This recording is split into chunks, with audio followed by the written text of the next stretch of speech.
جی ناظرین، بریک کے بعد خوش آمدید۔ ابھی رمضان روزے سے پہلے جو ہے خبر ہمیں ملی تھی کہ جی سابق چیئرمین پیمرا ابصار عالم صاحب پر فائرنگ کی گئی ہے، پیٹ میں ان کے گولی لگی ہے اور زخمی حالت میں ہاسپٹل میں ہیں۔ ابصار صاحب بڑے دبنگ قسم کے جرنلسٹ ہیں جی اور گولی کے ساتھ بعد ہی وہ گاڑی میں بیٹھے ہوئے تھے، گاڑی میں بیٹھ کے پھر بھی گفتگو کر رہے ہیں اور ہاسپٹل جا رہے ہیں۔ ابھی آپریٹ ان کا ہوا ہے، اللہ کا شکر ہے کہ حالت ان کی خطرے سے باہر ہے، لیکن لیکن بہت اللہ ان زیادتی کو صحت دے۔ دوسرا اب تو بیچارے صحافت میں بھی نہیں تھے، صرف ٹویٹ شویٹ ہی کرتے تھے، اور بس ٹویٹ شویٹ کو احتیاط سے کیا کریں۔ ٹویٹ میں احتیاط برتنے کی ضرورت ہے۔ ٹویٹ بھی بعض اوقات جا کے جو ہے نا گولی کی طرح لگتے ہیں اور اس کے جواب میں پھر چلیں اللہ خیر کرے، اللہ تعالیٰ ہم سب سے زبان کا زخم نہیں بھرتا تو ٹویٹ کا بھی نہیں بھرتا، ٹویٹ کا بھی نہیں بھرتا، بس ایسے ہی ہے۔ اچھا جی، بات ہم کر رہے ہیں افغانستان کی، جہاں امریکہ نے کوئی نیا پلان دیا ہے کہ وہ جلدی جلدی بھاگنے کے چکر میں ترکی کو یہ رسپانسبلٹی ملی تھی ہارٹ آف ایشیا کانفرنس میں، اور امریکہ نے انڈر ہینڈ ایک ملاقاتیں کروائی تھیں۔ سبرامنیم جو ہے نا اس کا جے شنکر انڈیا کا، تو اس نے یہ ترکی کو کہا تھا کہ امریکہ نے ہمیں کہا ہے کہ آپ اگر وہاں آئیں گے تو آپ وہاں پر ہماری یہ ذمہ داری لیں گے کہ ہم نے جو وہاں پروجیکٹ شروع کیے ہیں ان کو طالبان کچھ نہ کہیں۔ صحیح۔ جس کے اوپر انہوں نے کہا، ترکی نے اس کو انڈیا کو کہا کہ آپ خود آ جاؤ، ہماری فوج کے آپ اپنی فوج لے آؤ۔ تو اس پہ سبرامنیم جے شنکر نے کہا کہ ہم سری لنکا میں یہ بھاشا دیکھ چکے ہیں کہ ہم گئے تھے وہاں پر گورنمنٹ کی مدد کرنے، پھر پہلے طالبان نے لڑنا شروع ہوئے، پھر ہم نے گورنمنٹ بھی لڑنا شروع ہو، دونوں نے جوت مار مار کے ان کو نکال دیا۔ یہ یہاں بھی ہونا تھا، پہلے انہوں نے لڑنا تھا۔ اشرف غنی نے پچھلے دنوں امریکن سے ریکویسٹ کیا ہے کہ دیکھیں 40,000 کمانڈوز ہیں ان کے، جن کو امریکہ نے ان کا آپ بھائی جان مائی باپ آپ نے خود ٹرین کر کے گئے۔ یہ 40,000 کمانڈوز ہیں، 50 آپریشن روز کے کرتے ہیں، اور وہاں بھی جوتے کھا کے آتے ہیں، مار کھاتے ہیں، سب کچھ کرتے ہیں۔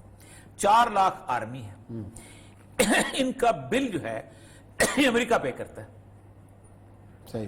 مطلب وہ تو افغانستان کے جو ریسورسز ہیں اس کے حساب سے تو چیز چل نہیں پا رہی نا، نہ تو ریسورسز ایکسپلائٹ ہو رہے ہیں۔ جو گراؤنڈ سچویشن انہوں نے امریکنز نے کہا ہے کہ گراؤنڈ سچویشن یہ ہے کہ 30% کے اوپر گورنمنٹ ہے ان کی ریسرچمنٹ کے مطابق، 20% کے اوپر طالبان ہیں، صحیح، اور 50% وہ علاقہ ہے کہ جو خالی ہے لیکن جنگ جاری ہے، لیکن اس پہ بھی انفلوئنس طالبان کا ہے۔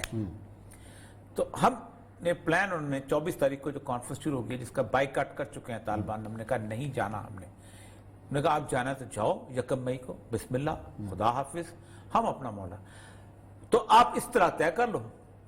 اشرف غنی نے بڑی تکلیف سے کہا ہے کہ یہ 48% جو علاقہ ہے، 50%، یہ تمہارا باپ ہمارے قبضے میں لے کے دے گا جب آپ چلے جاؤ گے۔ اس کا مطلب ہے کہ ہم تو 30% پہ رہ گئے، صحیح، اور اگر ہم 30% پہ رہ گئے تو ہم گئے۔ اس کا مطلب یہ ہے کہ 70% آلریڈی طالبان کے پاس ہے، اور جب آپ کی ٹیکنیکل اسسٹنس نہیں ہوگی، جب آپ کی ایئرل سپورٹ نہیں ہوگی تو ختم۔ دیکھیں کسی بھی اس وقت ماڈرن جو جنگ جو ہے وارفیئر، گوریلا اور اس کے درمیان، گوریلا وار صرف ایک فرق ہے، وہ ہے ایئر پاور کا، صحیح، کوئی اور فرق نہیں۔ اب ایئر پاور میں ایک اور ایلیمنٹ آ گیا ہے کہ ان مینڈ ایئر پاور جو ہوتی ہے نا، جسے ڈرون کہتے ہیں، اس کا ہو گیا کہ ایک جو بڑی طاقت ہوتی ہے اس کا یہ ہوتا ہے کہ میرا کوئی پائلٹ بھی نہیں مرنا، میرے کو جہاز کے اندر کو 2 اور بندے بھی نہیں جانے، تو ہمارا تو پیچھے صرف کمپیوٹر ضائع ہونا، تو کمپیوٹر ہم آج نیا پھر بنا لیں گے۔ تو اب یہ ہے کہ افغانستان کی جو سچویشن ہے نا وہ ایسی ہے جس میں ڈرون بھی بہت مشکل چلتا ہے، کیونکہ ڈرون وہاں 3.5 کروڑ کی آبادی ہے وہاں پر اس وقت پورے کے پورے افغانستان کے اندر، اور آپ سوچیں کہ اس کے اندر سے 35 ملین کے صرف 9.6 ملین جو ہے ووٹ رجسٹرڈ ہے، یعنی 3.5 میں سے آپ دیکھیں کہ 90 لاکھ ووٹ رجسٹرڈ ہے۔ جی 90 لاکھ تو کوئی تعداد ہی نہیں ہوتی۔ پھر وہ جرگا اور جی اور وہ چاہتے یہ ہیں کہ یہ ایک بل پاس ہو جائے کہ جیسے شام ہم سے ہم جا رہے ہیں، اب شام میں الیکشن ہو رہے ہیں نا، آپ کو پتہ ہے شام میں انہوں نے 12-13 پریزیڈنشل کینڈیڈیٹ آ گئے ہیں۔ اب وہ بشار الاسد والا جو خون خرابی ہونی ہے وہاں، وہ بھی انہوں نے یہ کہا ہے کہ حلب میں چونکہ اب حزب اللہ ہے وہ حلب ان کے پاس رہے گا، ادلب میں جبہت النصرہ ہے وہ ان کے پاس رہے گا، جہاں بیٹھا ہے وہ اس کی حکمرانی، اس کو حکمران جبہت النصرہ اس کی ہے۔ اچھا دمشق کے علاقے کے اندر وہ بشار الاسد ہے، وہ دمشق میں، غوطہ میں، ان جگہ پہ، حما ہے، حمص میں، ان میں جہاں جہاں جس کا قبضہ ہے نا وہ ادھر ٹھیک ہے۔ اچھا وہی فارمولا افغانستان پہ لاگو کرنا چاہ رہے ہیں، اور یہ فارمولا بنیادی طور پہ لاگو جو ہے یہ اس وقت کر کے گئے تھے 88 میں جب یہ بھاگے ہیں، جب رشین آخری فروری 88 میں بھاگا ہے نا جس وقت، تو امریکہ نے بھی اپنی دم دبا کے بھاگ کے، اور اس کے بعد ہوا یہ تھا کہ پنشیر میں احمد شاہ مسعود ہے، تو کابل کے اس طرف کیا نام ہے اپنا حکمت یار ہے، تو سپن بلدک میں وہ کیا نام ہے منوری علی یونس خالص ہے، اس طرح جدھر جدھر جس کمانڈر کے پاس جو ملک آیا آتا ہے. ان کو ایک بات کا اندازہ نہیں ہے کہ یہ امریکہ ان کو چھوڑ کے گیا تھا افغانستان کو اسی طرح، تو طالبان نے اس کو کنسولیڈیٹ کر لیا تھا. تو ابھی طالبان مر گئے، وہی طالبان ہے نا. اور طالبان پبلک سپورٹ، کیونکہ یہ جس وقت یہ جوتیوں میں دال بٹنی ہے، یہ دوستم ہے دوسرے تیسرے، اور اس کے بعد یہ ہونا ہے کہ پھر طالبان کی، اور یہ طالبان کی نیڈ کو زیادہ اسٹیبلش کرے گا. یہ کوئی نہیں، پاکستان کو بھی سمجھ نہیں آ رہی.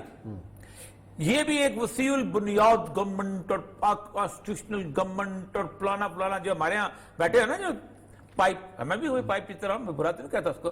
پائپ پینے سے خاص کیفیت پیدا ہوتی ہوتی خاص خصوصی. منہ ٹیڑھا کر کے بولنا ٹیڑھا کرنا ہے، انگریزی بھی بڑی اوکھی نکلتی. اچھا، دو تین چیزیں آ نا اکٹھی جو میں جانتا ہوں. میں سول سروس میں رہا ہوں، جہاں اوڑھنا، بچھونا، سونا، کھانا، بال کو کک لگانا، گالی دینا، سب انگریزی میں ہوتا تھا. ٹھیک، آپ نے اردو بولا نہیں، آپ آؤٹ. اکیڈمی میں آپ کی زندگی تباہ برباد. ٹھیک، اس کے بعد یہ ہے کہ آپ نے خاص ہیبٹس پالنی ہے، آپ نے سوئمنگ کرنی ہے، آپ نے رائڈنگ کرنی ہے، آپ نے یہ ساری چیزیں جو ہم نے ان کے ساتھ مل کے سیکھی. اب ایسی کیفیت، اور پھر سب سے بات ہے کہ لوگوں کو وہ عجیب و حقارت سے دیکھنے والی ایلیمنٹ، وہ جب گھوڑ سواری سکھاتے ہیں نا، کہتے ہیں گھوڑا نہیں سیکھ رہے ہو تم، یہ رول سیکھ رہے ہو کہ کیسے ہلکے سے اشارے سے گھوڑا تیز چلے گا اور ہلکی سی کھینچنے سے رک جائے گا. یہ سیکھنا ہے آپ نے. یہ مطلب تو یہ جو انگریزی بولنے والے ہیں انٹلیکچوئل، ایک ہاتھ میں سگار ہے، ایک ہاتھ میں کالی کافی ہے، وہ پھر کہتے ہیں کہ اس طرح وہ کانسٹیٹیوشنل گورنمنٹ. طالبان کہتے ہیں بات سنو، ہم نے بغیر جمہوریت کے، بغیر اس کے کہتے سیکولرزم کے، بغیر کانسٹیٹیوشن کے ہم نے یہ ملک 6 سال چلا کے دکھایا ہوا ہے اور پرامن چلا کے دکھایا. ہم کل بھی چلا. منہ ٹیڑھا کر کے بولنا ٹیڑھا کرنا ہے، انگریزی بھی بڑی اوکھی نکلتی. اچھا، دو تین چیزیں آ نا اکٹھی جو میں جانتا ہوں. میں سول سروس میں رہا ہوں، جہاں اوڑھنا، بچھونا، سونا، کھانا، بال کو کک لگانا، گالی دینا، سب انگریزی میں ہوتا تھا. ٹھیک، آپ نے اردو بولا نہیں، آپ آؤٹ. اکیڈمی میں آپ کی زندگی تباہ برباد. ٹھیک، اس کے بعد یہ ہے کہ آپ نے خاص ہیبٹس پالنی ہے، آپ نے سوئمنگ کرنی ہے، آپ نے رائڈنگ کرنی ہے، آپ نے یہ ساری چیزیں جو ہم نے ان کے ساتھ مل کے سیکھی. اب ایسی کیفیت، اور پھر سب سے بات ہے کہ لوگوں کو وہ عجیب و حقارت سے دیکھنے والی ایلیمنٹ، وہ جب گھوڑ سواری سکھاتے ہیں نا، کہتے ہیں گھوڑا نہیں سیکھ رہے ہو تم، یہ رول سیکھ رہے ہو کہ کیسے ہلکے سے اشارے سے گھوڑا تیز چلے گا اور ہلکی سی کھینچنے سے رک جائے گا.